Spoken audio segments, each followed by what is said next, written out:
Perhaps, if you clicked on this video and stayed until this moment, there is a good chance you are carrying some kind of tiredness. Not necessarily from work, not necessarily from money. There are people whose lives look perfectly fine from the outside. They go to work, they smile, they answer messages, they take care of their responsibilities. Yet, inside, there is a feeling that they are moving very fast without really knowing where they are going. I think many adults have felt this at some point, and when that feeling appears, most of us reach the same conclusion. Maybe I just need more money, just a little more, then everything will be okay. I used to think that too, but the older I get, the more I realize something. Most people do not actually want money. Money is simply the easiest name to give it.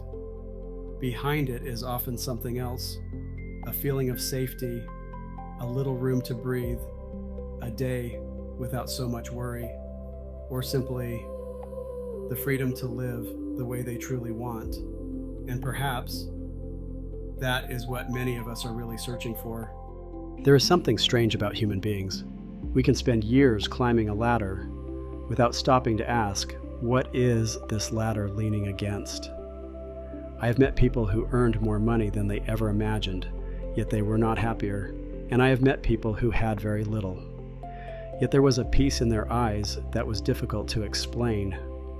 It made me realize something. Money matters, but money does not create meaning.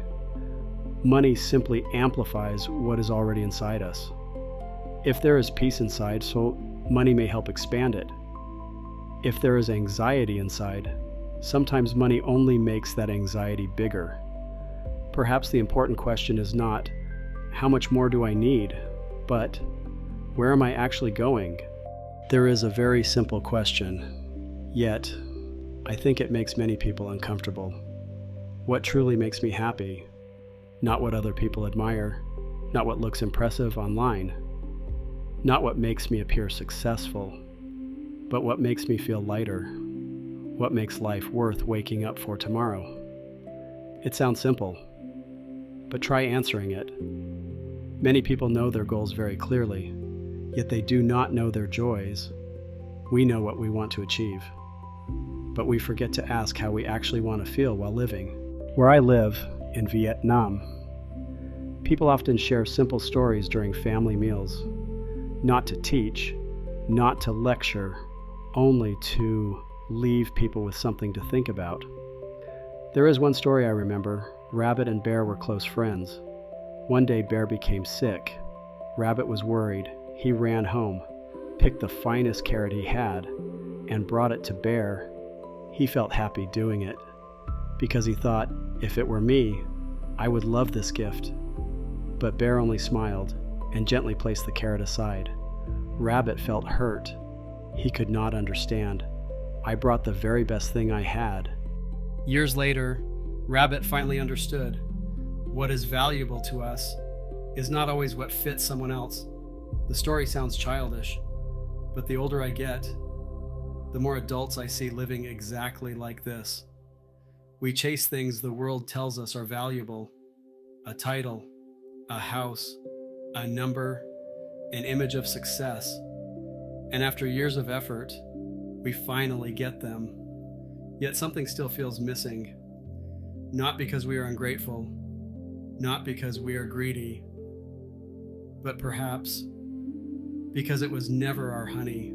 So tonight, before setting another goal, before running a little farther, sit quietly for a moment, just a few minutes, and ask yourself one honest question. If nobody judged me, if nobody compared me, if nobody was watching me, how would I choose to live? Maybe you do not have an answer yet. That is perfectly normal. Many people spend their whole lives running. Very few spend time listening to themselves. Perhaps what you are searching for is not waiting at the end of the road. Perhaps it has been there all along, and today is simply the first time you have sat still long enough to hear it.